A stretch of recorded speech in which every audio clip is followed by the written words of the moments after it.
Graphical environment के अंतर्गत जो भी ऑब्जेक्ट हमें मिलते हैं वो सब कहलाते हैं हमारे विंडोज एलिमेंट। ठीक है, विंडोज के अंतर्गत क्या क्या मिलता है? तो जब सामने से देखते हैं तो ये मिलता है हमें डेस्कटॉप, मूल स्क्रीन डेस्कटॉप, यानी डेस्क पर रखा हुआ जो हमारा सिस्टम है उसके टॉप वाली स्क्रीन हमारी कहलाती है डेस्कटॉप। और विंडोज़ का जो डेस्कटॉप है उसके विंडोज़ के फीचर में हमने पढ़ा एक्टिव डेस्कटॉप। एक्टिव डेस्कटॉप यानी यहाँ से हम किसी भी प्रोग्राम को, फाइल को, फोल्डर को, है ना, या किसी अन्य शॉर्टकट को ओपन हम कर सकते हैं। ठीक है, अब इस डेस्कटॉप के अंतर्गत भी हमें कई चीज़ें मिलती है। जैसे कई प्रकार के आइकॉन यहाँ पे मिलते हैं जिसको हम कहेंगे। एक है हमारा फाइल आइकॉन, वह आइकॉन जो किसी फाइल को रिप्रेजेंट करते हों उनको हम कहेंगे फाइल आइकॉन। क्या करते हो? जो किसी फाइल को रिप्रेजेंट करते हो, यानी इस आइकॉन को क्लिक करने पर ये फाइल ओपन हो जाएगी, इसलिए इस आइकॉन को हम कहेंगे फाइल आइकॉन। दूसरा होता है फोल्डर आइकॉन, जो किसी फोल्डर या जिसको डॉस में हम कहते हैं डायरेक्टरी, जो डायरेक्टरी को रिप्रेजेंट करता हो उसको कहते हैं हम फोल्डर आइकॉन। ठीक है, जैसे ये बहुत सारे आइकॉन। तो इसमें एक ये फोल्डर है जो क्या कर रहा है, फोल्डर या डायरेक्टरी को रिप्रेजेंट कर रहा है, तो इस आइकॉन को कहेंगे हम फोल्डर आइकॉन। ठीक है, फोल्डर यदि विंडोज में बनाना हो तो राइट क्लिक करना, जैसे डेस्कटॉप पे बनाना है तो राइट क्लिक करेंगे, न्यू पे जाएंगे और यहाँ पे फोल्डर का ऑप्शन मिलेगा। जैसे आप क्लिक करेंगे तो यहाँ पर ये हमें फोल्डर बन गया। जो हमने डॉस में एमडी कमांड के माध्यम से काम किया था, विंडोज में वो डायरेक्टली हो जाता है। फोल्डर को ओपन करना है तो डबल क्लिक करिएगा, फोल्डर हमारा ओपन हो जाएगा। ठीक है, इसके अलावा किसी फाइल की कॉपी करना है तो विंडोज़ में बड़ा इजी है। एक तरीका तो सीधे सीधे भी है कि आपको इस फाइल को इस फोल्डर के अंदर रखना है तो आप यहाँ से उठा करके इसमें डाल दीजिए। ठीक है, तो यहाँ पर उस फाइल की कॉपी हो जाएगी, यानी जो कार्य हम डॉस में सीडी कॉपी कमांड से कर रहे थे वो डायरेक्टली यहाँ पर ग्राफिकली इन्वायरमेंट के अंतर्गत हो जाएगा। डिलीट करना है तो इस फाइल को सेलेक्ट करेंगे, देन डेल बटन प्रेस करेंगे, फाइल हमारी डिलीट हो जाएगी। बाय द वे इसका नाम चेंज करना है जिसका हमने रैन कमांड से यूज़ किया था, तो फाइल को सेलेक्ट करिए, देन आप कीबोर्ड से शॉर्टकट प्रेस करिए F2। F2 प्रेस करने पर आपको मिलेगा रीनेम। यहाँ पर जो भी नाम उस फाइल को देना है वो दे करके आप एंटर करिए, फाइल का नाम चेंज हो जाएगा। ठीक है, फाइल को यदि मूव करना है तो उठा करके आप सीधे डाल दीजिए यहाँ पर, तो ये फाइल यहाँ से उठ करके यहाँ आ गई। अभी कॉपी का भी पूछा था, यानी कॉपी भी कर सकते हैं और मूव भी आप करा सकते हैं। ठीक है, तो ये हमारे फोल्डर का बनना और फाइल को इसमें रखना ये हो गया। इसी के साथ यानी इस आइकॉन को, यदि हम आइकॉन की बात करें तो एक है हमारा फाइल आइकॉन, ठीक है, जो किसी फाइल को रिप्रेजेंट कर रहा है। दूसरा है फोल्डर आइकॉन जो किसी फोल्डर को रिप्रेजेंट कर रहा है। तीसरा होता है शॉर्टकट आइकॉन। हो सकता है जैसे इसी फाइल की बात करें हम तो इसी का शॉर्टकट भी हो सकता है। शॉर्टकट क्रिएट करने के लिए राइट क्लिक करिएगा और क्रिएट अ शॉर्टकट को क्लिक करिएगा। यहाँ पर क्रिएट शॉर्टकट इन्होंने अंदर दे रही है, आपको राइट क्लिक करने पर विंडोज 10 में यही मिल जाएगा, इसमें विंडोज 11 है तो शो मोर ऑप्शन में दे दिया है इसमें, ये क्रिएट शॉर्टकट आप डायरेक्टली आपको ऐसे मिल जाएगा। तो दोनों ही यहाँ पर फाइलें हैं, यदि हम देखें तो दोनों ही आइकॉन सेम है, लेकिन फिर भी दोनों में थोड़ा सा चेंजेस है, आपको दिखाई दे रहा होगा। क्या चेंजेस? यदि इसको सेलेक्ट करें, इसको सेलेक्ट करें, इसमें भी नाम सेम आ रहा है। ठीक है, इसको क्लिक करें तो इसमें भी नाम सेम आ रहा है।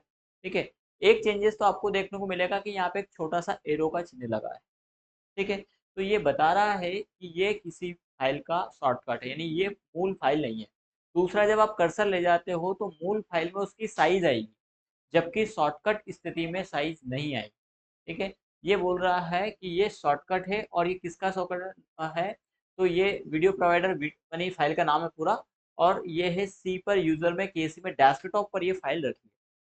एक और बहुत आवश्यक और समझने वाली चीज़ है कि हम डेस्कटॉप पर जितनी भी फाइल रखें, मूलतः हाँ, ये बात ध्यान में रख करके रखें कि डेस्कटॉप का डेटा कभी भी लेस लॉस हो सकता है। बाय द वे आपका विंडोज करप्ट हुआ क्योंकि विंडोज़ 10 के पहले के वर्जन 10 में काफ़ी सुधार माइक्रोसॉफ्ट ने किया, लेकिन इसके पहले के वर्जन जैसे हो सकता है कि आपके सिस्टम विंडोज़ 7 हो, विंडोज़ 10 में भी ये समस्या भी है। हम पूरा नहीं कह सकते हैं कि विंडोज़ 10 के अंतर्गत करेस्पोंडेंसी समस्या खत्म हो गई है, इसमें भी बखूबी है। किसी कारणवश यदि सिस्टम करप्ट होता है, करप्ट हुआ मतलब उसकी कुछ फाइलें मिस हो गई। मिस होने के कई कारण हैं, एक तो सबसे बड़ा कारण है कि हम सिस्टम को डायरेक्टली बंद कर देते हैं। तो यदि हमारा सिस्टम करप्ट होता है तो हमें सिस्टम को फिर से फॉर्मेट करना पड़ेगा। जरूर नहीं फॉर्मेट रीइंस्टॉलिंग एक रिकवर ऑप्शन होता है जिसको क्लिक करके आप फाइल को रिकवर कर सकते हैं, लेकिन चांसेस कम रहते हैं। कई मामले में ऐसा होता है कि हमें विंडो को फिर से डालना होता है। तो जब रीइंस्टॉल करते हैं तो उसकी दो स्थिति है। एक तो है कि हमने नया सेटअप डाल दिया, जब नया सेटअप डाल देते हैं तो पुराना फाइल हमारी सिस्टम में पड़ा रहता है और हमारी डिस्क का कई स्पेस वो घेर रहा होता है। तो हमारी मजबूरी हो जाती है कि हम सिस्टम को प्रॉपर फॉर्मेट करें। अब जब फॉर्मेट करेंगे तो उसमें भी पार्टीशन जो हमने डॉस के समय खासतौर पर डिस्क के फिजिकल स्ट्रक्चर के समय हमने पढ़ा था कि हम डिस्क के कई भाग डिस्क को कई भागों में बांट सकते हैं, खासतौर पे C to Z। ठीक है, तो यहाँ पर हमने जो पार्टीशन किया है वो है CDE। तो मूलतः हमारा जो C है इसमें हमारा ऑपरेटिंग सिस्टम, जिसको हम प्राइमरी पार्टीशन कहते हैं, ताकि बूटिंग के समय में प्राइमरी पार्टीशन से ऑपरेटिंग सिस्टम को उठा करके बूट कर लिया जाए, पूरा हार्डवेयर तंत्र एग्जीक्यूट हो जाए। ठीक है, अब जब हमारा सिस्टम करप्ट हो रहा है तो हम क्या करेंगे, सी को फॉर्मेट करेंगे, यानी इसका डेटा पूरा लॉस होगा। तो हमारा जो डेस्कटॉप है वो भी किसके अंतर्गत आता है, तो डेस्कटॉप हमारा सी के अंतर्गत आता है। कई बार ऐसा पूछा जाता है, नॉर्मली हमने भी यूजर से कई बार पूछा कि आपका सी में तो कुछ नहीं है, तो उनका कहना होता है यानी सी में कुछ नहीं है मतलब कि सी ड्राइव, ये सी ड्राइव बोले इसमें हमारा कोई उपयोगी डेटा नहीं है, क्योंकि यहाँ पर वाकई में कोई भी उपयोगी डेटा नहीं है। लेकिन उनका इस तरफ ध्यान नहीं जाता कि डेस्कटॉप पर हमारा डेटा है, क्योंकि डेस्कटॉप भी लोकेशन किसकी है, ये सी की ही लोकेशन है। ठीक है, तो आप चाहें तो यहाँ पे मूलतः देख भी सकते हैं, जब आप कर्सर इसके ऊपर ले जाते हैं शॉर्टकट के ऊपर, तो यहाँ ये बताता भी है। ठीक है, क्या बता रहा है, सी यूजर केसी के अंदर डेस्कटॉप, यानी सी में यूजर नाम की डायरेक्टरी, यूजर के अंदर केसी और केसी के अंदर डेस्कटॉप है। डॉस के अंतर्गत हमने सी यूजर केसी पढ़ा था जब हम कंसोल एप्लीकेशन पे काम कर रहे थे, तब यहाँ पर एक और डायरेक्टरी है हमारी डेस्कटॉप। और कई बार सीपीसीटी में ये पूछा भी जाता है कि डेस्कटॉप क्या है, एक फाइल है, एक फोल्डर है, एक शॉर्टकट है, या किसी प्रोग्राम का जरिया है। ऐसे ऑप्शन अटपटे से खूब क्वेश्चन पूछे जाते हैं सीपीसीटी और आपकी कॉम्पिटेटिव एग्जाम में। एसएससी में 4-5 नंबर का कंप्यूटर बनता ही बनता है, और उस 4-5 नंबर में advance Excel, PowerPoint, word और उसके भी अंदर के क्वेश्चन, ऐसी बातें पूछेंगे जिसकी तरफ हम कहीं ना कहीं ध्यान नहीं देते हैं, क्योंकि उन्हें ऐसा एक यूजर चाहिए रहता है, एक ऐसा ऑपरेटर चाहिए जो डेटा लॉस ना हो उसका पूरा ध्यान रख करके काम करे, यानी एक्सपर्ट चाहिए उनको। तो फिर वो ऐसे अटपटे तीखे सवाल आपसे कहीं ना कहीं पूछते हैं। तो डेस्कटॉप क्या है, तो नॉर्मली एक क्वेश्चन उसमें हो सकता है सामने से देखने वाला स्क्रीन, तो सामने से देखने वाली स्क्रीन तो है, लेकिन यदि वो सिस्टम के अभिन्न अंग की बात करें उसके अंतर्गत किस में आता है, तो डेस्कटॉप एक फोल्डर है। हो सकता है कि आपके ऑप्शन 4 ऑप्शन में ये दिए ही नहीं गए कि सामने से दिखने वाली स्क्रीन, तो फिर आप कहेंगे कि डेस्कटॉप तो जो स्क्रीन सामने दिखती है वो होता है, डेस्कटॉप आखिर में क्या है। तो असल में डेस्कटॉप एक फोल्डर है, और जैसे हमारे ये फोल्डर है, जिसने क्या कर रखा, फोल्डर क्या करता है, फाइलों को संभालने का काम करता है, उसी प्रकार डेस्कटॉप एक एक्टिव फोल्डर है। और जब आप इस फाइल को रखे हुए हैं तो ये लोकेशन भी बताता है कि आपकी ये फाइल है कहाँ, तो बता रहा है सी में, यूजर में, केसी में, डेस्कटॉप नाम की डायरेक्टरी के अंतर्गत। ठीक है, आप इसको पुख्ता प्रूफ करना चाहें तो आप देख सकते हैं माई कंप्यूटर के अंतर्गत कहाँ जाएंगे, सी में कहाँ जाएंगे, यूजर में कहाँ जाएंगे, केसी में, केसी में आपको डेस्कटॉप नाम की डायरेक्टरी दिखेगी, देखो।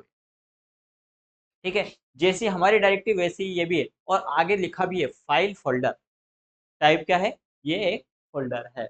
तो ये भी थोड़ा सा ध्यान रखिएगा कि जब हम पढ़ रहे होते हैं तो कई क्वेश्चन हम सीपीसीटी के भी हल करेंगे। ठीक है, यानी मैं जिक्र करके आपको बता दूंगा, यदि आप चाहें तो उनको नोट भी कर, पर ऐसी चीज़ों को नोट करना कहीं ना कहीं कठिन है, हमें प्रैक्टिकली उसको समझना है, क्योंकि ऐसे क्वेश्चन 1000 क्वेश्चन बनेंगे आपके, और 1000 क्वेश्चन को रट्टे लगाना बहुत कठिन होता है। जबकि आपने प्रैक्टिकली कर लिया, समझ लिया, तो ये हमेशा आपकी मेमोरी में रहेगा। ठीक है ना, उसको याद करने की जरूरत ही नहीं पड़ेगी, वो बाई डिफॉल्ट हो जाएगा। जैसे बाई डिफॉल्ट कैसा, आप जब बाइक चलाते हैं, कार चलाते हैं, तो अचानक से कोई सामने आ गया, तो हम माइंड में नहीं सोचते कि क्लच दबाना है फिर गियर निकालना है, रेस कम करना है। लेकिन जब हम सीख रहे होते हैं तो बड़ा अटपटा, मुझे लगता है कि सभी सीखे होंगे गाड़ी चलाना। जब सीख रहे होते हैं तो उस समय ध्यान चूक जाते हैं, क्लच छोड़ दिया, गियर दूसरे में था, तीसरे में था, और रेस इतनी देते हैं कि वो गाड़ी अभी उड़ के चली जाएगी सीखते समय। वो पीछे वाला बोल रहा भाई रेस कम कर, रेस कर, एक्सेलेटर कम कर, एक्सेलेटर कम कर, फिर भी हम दे ही जा रहे हैं। फिर बोल रहा है कि आप क्लच छोड़ो, तो हम रेस तो कम कर ही नहीं रहे और क्लच छोड़ देते। वैसा ही यहाँ पर भी है कि आपको स्टार्टिंग में ऐसा लगेगा, लेकिन जब प्रैक्टिकल हो जाएगा तो आप ऑटोमेटिक सारे क्वेश्चन बनने लगेंगे। जैसे हम गाड़ी चलाते हैं और अचानक कोई आ जाए तो क्लच भी दब जाएगा, रेस भी कम हो जाएगी और ब्रेक भी लग जाएगा, सारी चीजें। तो वैसा ही आप प्रैक्टिकल बेस लेकर के चलिएगा, ठीक है। तो सारे क्वेश्चन आपके बखूबी बनते जाएंगे फिलहाल, ठीक है। और एक और चीज कि जब कोई इंडिकेशन वो देता है, कोई नोटिफिकेशन देता है, तो उसको भी पढ़े। कई मामले क्या होते हैं, जैसे आपने कोई फाइल डिलीट की, कोई मूव किया, कोई भी काम किया, तो आपने देखा हो कई मामलों में अलर्ट बार आती है जो आपको सचेत करती है। अब अलर्ट बार में जैसे पूछा गया किसी फाइल को डिलीट करने का, जैसे हम ये फोल्डर ही है, इसको मैं डिलीट करता हूँ, तो बोल रहा है are you sure that want to permanent delete this folder, ऐसे ये अलर्ट बार ही है। तो ऐसे कई मामले में अलर्ट बार आता है, और उसमें दो ऑप्शन होते हैं, यस और नो। और 80 से 90% मान के चलिएगा, यस और नो में बिना पढ़े ही यूजर यस करता है। 80 से 90% रेशियो है ये, ठीक है। यस और नो के ऑप्शन में यस। जैसे वो कोई सी एक मूवी रहती है, वो एरोप्लेन में उड़ रहे होते हैं और बोल रहा है कि वो बटन है, वहां तक जाना, वहां तक जाना, बोले उसको प्रेस, वो लाल बटन दिखा रही है, बोले प्रेस, प्रेस नहीं करना, बोला वो उसको प्रेस मत करना, बोले मैंने तो कर दिया, बोले करना नहीं था।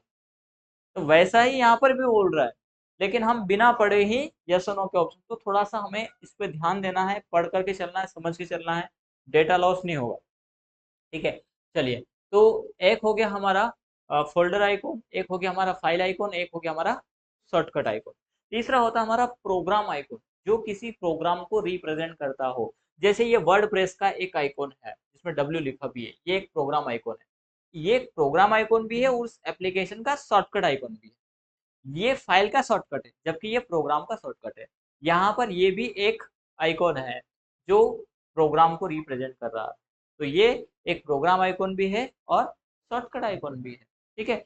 लेकिन कभी कभी स्थिति बड़ी कंफ्यूजन जैसी रहती है। जैसे अभी ये आइकॉन दिख रहा, तो इसमें यहाँ पर डब्ल्यू लगा है, टेक्स्ट लिखा हुआ है। यदि हम यहाँ वर्ड को क्लिक करें, देखिए इसमें भी आइकॉन एज इट इज ऐसा कैसा, लेकिन दोनों के आइकॉन में क्या अंतर है, यदि इस आइकॉन को हम यहीं रखें और देखें, तो दोनों के आइकॉन में कुछ अंतर पता चल, ये चलो छोड़िए, इसमें आइकॉन शॉर्टकट है, इसमें शॉर्टकट नहीं है, इसमें और इस आइकॉन में, दोनों में कुछ अंतर दिखाई दे रहा है? नाम को छोड़ दे तो नाम तो ये वर्ड 2013 लिखा ही हमने दिया, इसमें आपको कोई अंतर दिखाई नहीं देगा कि दे रहा है क्या? ये बहुत बड़ा अंतर है। ये बता रहा है कि ये वर्ड प्रोग्राम है जिसके अंदर डॉक्यूमेंट फाइल बनती है, इसमें डब्ल्यू बड़ा है, और इसका शॉर्टकट जो बेस बना है वो भी बड़ा है, कि इसके अंतर्गत फाइल बनती है। क्या बता रहा है? इसके अंतर्गत फाइल बनती है, जबकि ये बोल रहा है कि ये फाइल है इसके अंतर्गत बनी है। ये बड़ा अंतर है। ये फाइल है जो इस एप्लीकेशन के अंतर्गत बनी है, वर्ड प्रोग्राम के अंतर्गत बनी है। तो ये जो है ये एप्लीकेशन आइकॉन है। इस आइकॉन को क्या बोलेंगे? Application icon. जबकि इसको क्या बोलेंगे? File icon. इसको क्या बोलेंगे? File icon. और इसको क्या बोलेंगे? ऐसे भी क्वेश्चन पूछे जाते हैं कि निम्न में से एप्लीकेशन आइकॉन का कौन सा शॉर्टकट है, क्योंकि आपके जो क्वेश्चन होंगे ग्राफिकल है, कंप्यूटराइज है, और वहां पे 3-4 आइकॉन लगा देंगे। एक ये लगा दिया, एक ये लगा दिया, दो और कोई लगा दिए, और पूछ लिया गया कि एप्लीकेशन का आइकॉन कौन सा है। तो आप क्या कहेंगे? नाम हो सकता है दोनों का सेम,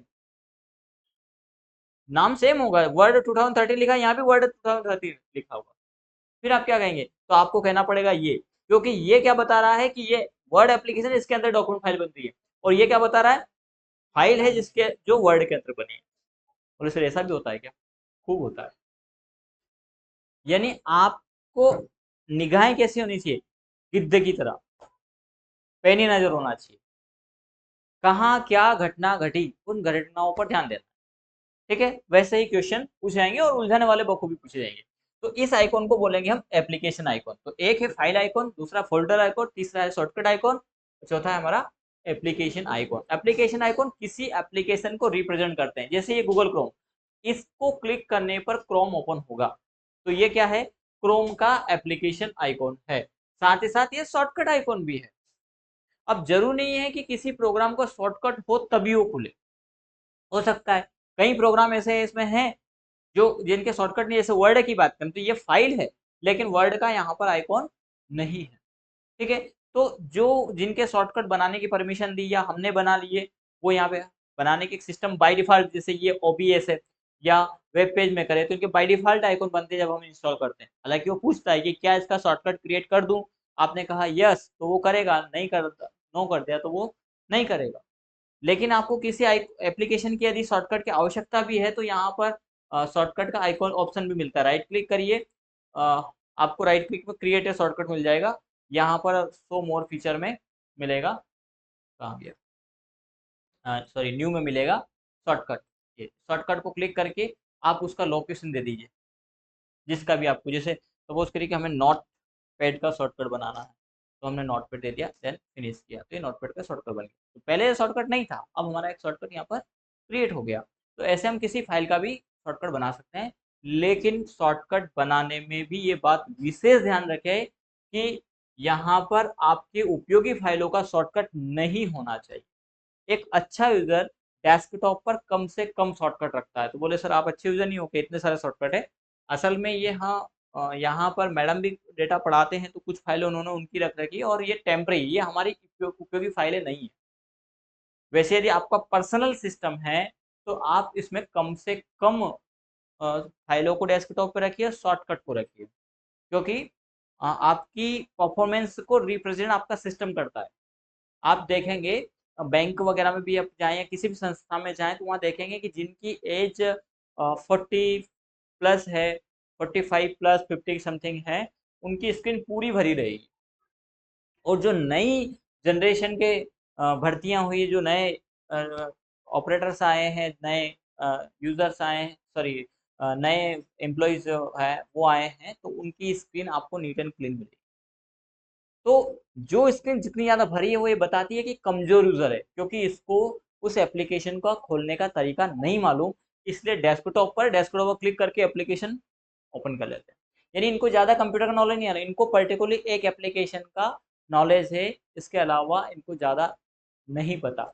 दूसरा, यदि पता भी है तब भी आपका डेटा सिक्योर नहीं है, यदि कोई आपके सिस्टम पे बैठता है तो डेटा आपका लॉस होने की संभावना पूरी पूरी है। तो ये विशेष ध्यान रखें कि उपयोगी फाइलें इस पर न रखें, कम से कम एप्लीकेशन रखें। अधिकतर एप्लीकेशन ओपन करने का तरीका आपका स्टार्ट पे जा करके और फिर सर्च करने का होना चाहिए जो भी आपको ओपन करना है।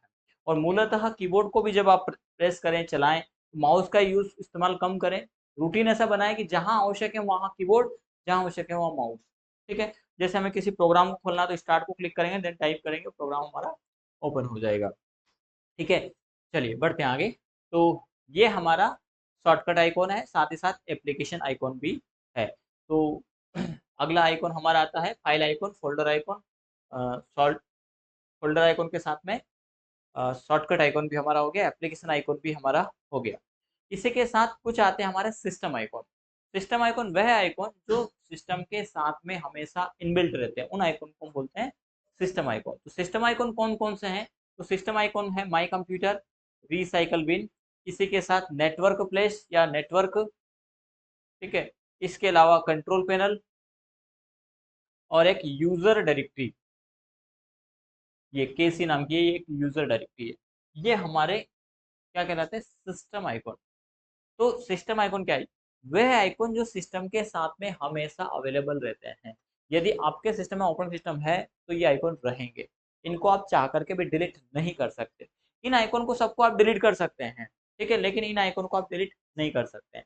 जैसे हम यहाँ से किसी आइकॉन को या फाइल को डिलीट करके देखते हैं, एक फाइल हम ये जैसे है, तो इस अनटाइटल नाम की फाइल को हमने डिलीट किया, तो डिलीट होकर के ये जाएगा रिसाइकल बिन में।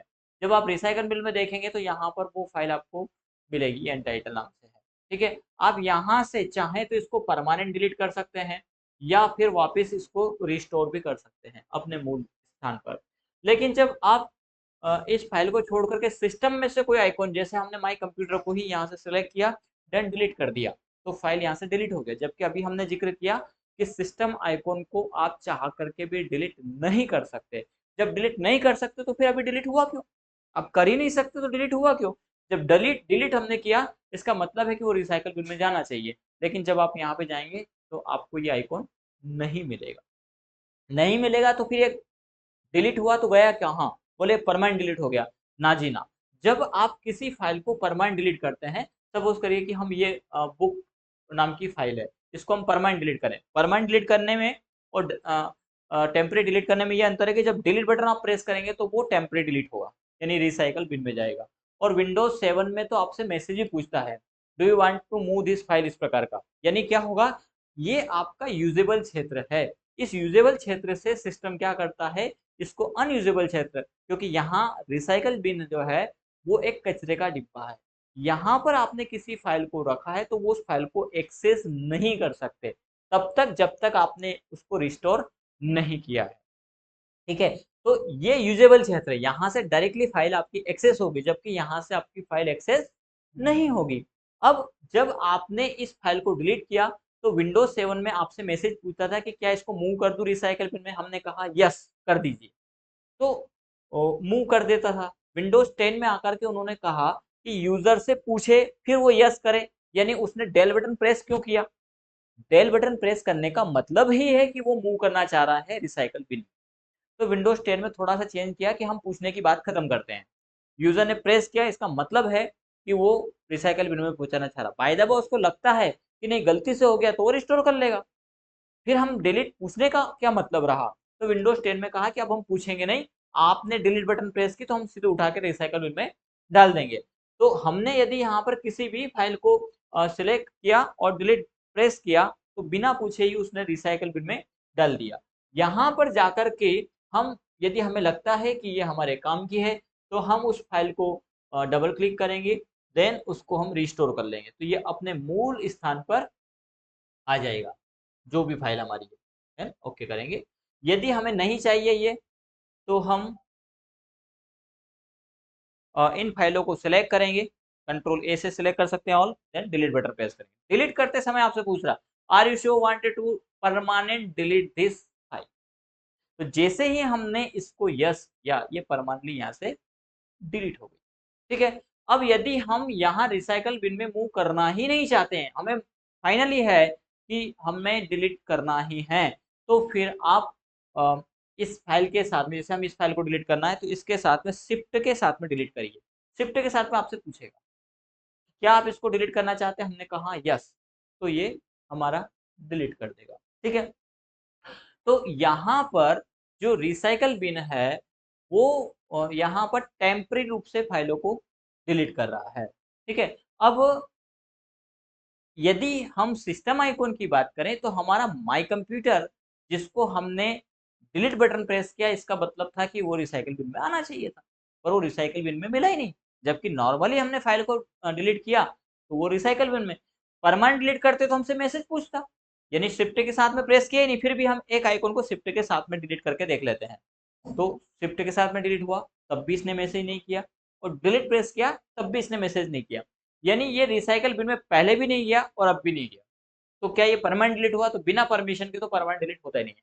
तो असल में ये जो आइकॉन है जब आप डिलीट की प्रोसेस करते हैं तो ये डिसेबल होते हैं, ना कि डिलीट होते हैं। ठीक है, इनको वापस लाने के लिए आपको रिसाइकल बिन में जाने की आवश्यकता नहीं है। इसके लिए आप डेस्कटॉप पर राइट क्लिक करिएगा और यहाँ पर पर्सनलाइज के अंतर्गत जाइएगा। पर्सनलाइज के अंतर्गत आपको ऑप्शन मिलेगा थीम, थोड़ा सा खुलने का व्यू आपका डिफरेंट हो सकता है, ऐसे व्यू मिलेगा ऑप्शन ऐसे ही, लेकिन विंडोज 10 है और 11 में ये कतर आएगा। यहाँ पर आपको मिलेगा डेस्कटॉप आइकॉन सेटिंग, ये आपके इसमें साइड में मिलेगा, तो इसको हम क्लिक करेंगे। यहाँ पर आप देखेंगे कि जिन आइकॉन को हमने डिलीट किया था उनके चेक हट गए, यह बस चेक लगाना है, चेक लगा कर अप्लाई करेंगे, देन ओके करेंगे।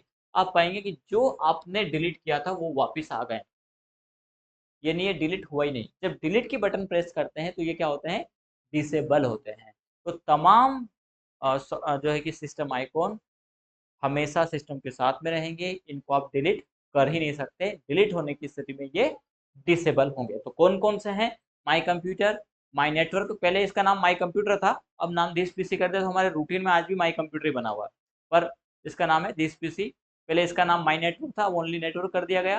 रिसाइकल बिन, रिसाइकल बिन को तो वैसे भी डिलीट नहीं कर सकते क्योंकि डिलीट करके ये कहाँ जाए, ठीक है, तो इसको आप डिलीट नहीं करेंगे। यानी जब हम कचरा फेंकते हैं तो कचरे का डिब्बा नहीं फेंकते, है ना, क्योंकि ये कंटेनर है हमारा, टेम्परेरी रूप से होल्ड करके रखेगा हमारी फाइलों को। इसको तो आप वैसे भी डिलीट नहीं कर सकते, बाकी इनको डिसेबल कर सकते हैं। अच्छा, जब आपने फाइल को डिलीट किया, जैसे ये टाइटल नाम की फाइल है, हमने इसको रिसाइकल डिलीट किया, रिसाइकल बिन में गया, रिसाइकल बिन से भी डिलीट कर दिया, ठीक है, यहाँ पर गए, डिलीट बटन प्रेस किया, रिसाइकल बिन में था तब तो हम ला सकते थे। यानी ये प्रोसेस सेम उस प्रकार की प्रोसेस है जैसे हमने कोई अपने घर का कचरा सामान फेंका, तो फेंकने के पहले क्या किया हमने, क्या करा कि भैया ट्रॉली वाले आएंगे, जब तक के लिए हम इसको डस्टबिन में डाल दें, ठीक है, डस्टबिन में डाला, 1 या 2 घंटे बाद पता चला कि ये तो काम का था, क्या करेंगे, डस्टबिन को खोलेंगे और उसको यूज कर लेंगे। लेकिन स्टेप 2 में हमसे ये हुआ कि हमने उस डस्टबिन का जो पूरा डस्ट था, कचरा था, उसको ट्रॉली वालों को दे दिया। ट्रॉली वालों को देने के बाद पता चला कि उसमें उपयोगी फाइल थी, उपयोगी सामान था, क्या ला सकते हैं? क्योंकि अब तो हमने वो ट्रॉली वालों को दे दिया, तो अब नहीं ला सकते, पक्का सुमित भैया? सही है, नहीं ला सकते। और कोई?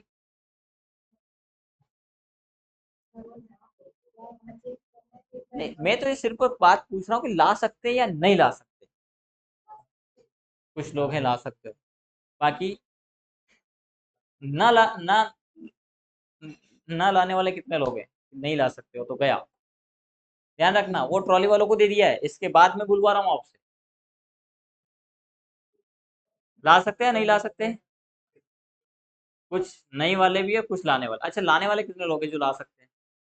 ले आओगे, चले जाओगे आज ही? है कुछ तो ला सकते हैं, पर परसेंटेज रेशो कम है। जबरदस्ती का मोदी जी विदेश में जा जाके बोले युवाओं का देश, युवाओं का, नवरा काम से बोल रही है ना। सपोज करिए कि जो आपने कचरा फेंका उसमें मालूम पड़ा कि एक सोने का बिस्किट है। बड़े लालची हो यार, इतने में से सोने का बिस्किट हो तो ला सकते हैं। मैंने पहले भी यही कहा था कि कोई उपयोगी सामान है तो ला सकते कि नहीं ला सकते। पहले भी मैंने ये नहीं बोला था कि अननेसेसरी है, काम का नहीं है उसको लाना है। काम का जो नहीं है उसको तो वैसे भी हम नहीं लेके आएंगे, हम लेके किसको आएंगे? उपयोगी को ही लेके आएंगे। तो यहाँ पर जब आपने इसको डिलीट कर दिया तो डिलीट होकर के रिसाइकल बिन से गया कहाँ? अभी आपने देखा होगा फाइल निकल के बाहर गई, नहीं गई? नहीं देखा? एक बार और देख लेते हैं, ध्यान रखना, तुरंत दिखाई देगी आपको, है ना। जिस भी फाइल को आप डिलीट करते हैं, मेरे काम की डिलीट नहीं हो जाए, चलिए ये नोटपैड को कर देते हैं, शिफ्ट के साथ डिलीट करें, यस, रिसाइकल बिन में नहीं आएगी, परमानेंट डिलीट, और अभी हाल निकल गई इतने में, नहीं निकले। इसका मतलब क्या है कि जो फाइल बनी वो कैसी स्थिति में बनी? वो वर्चुअल बनी। जो फाइल वर्चुअल बनी मतलब कि वो वर्चुअल इसी में है, और यही कंप्यूटर की विशेषता है, और इस पर ट्रस्ट भी इसी आधार पर करते हैं कि हमारी जो फाइल वर्चुअल बनी वो डिलीट तो हुई है, लेकिन वो कहाँ हुई है? तो हार्ड डिस्क का एक ऐसा क्षेत्र रहता है जहां पर हमारी तमाम फाइल पड़ी होती है। जैसे हम अपना घर का कचरा फेंकते हैं, वो ट्रॉली वालों को दे दिया, ट्रॉली वालों ने क्या किया, एक ऐसी जगह ले जाके फेंक दिया जो यूज में नहीं, उस जगह पर ले जाके फेंक दिया। अब वो जो जगह है, जब हमने यहाँ पर फाइलों को रखा तो वो एक्सेसिंग मोड में था। जैसे सपोज करिए ये वॉलपेपर हमने लगाया, तो इसको बढ़िया सजा के लगाया, लेकिन जब हम इसको डिस्ट्रॉय करेंगे, फेंकेंगे, तो क्या करेंगे? इसको जितना हो सके उतना कंप्रेस कर देंगे, सिकुड़ देंगे।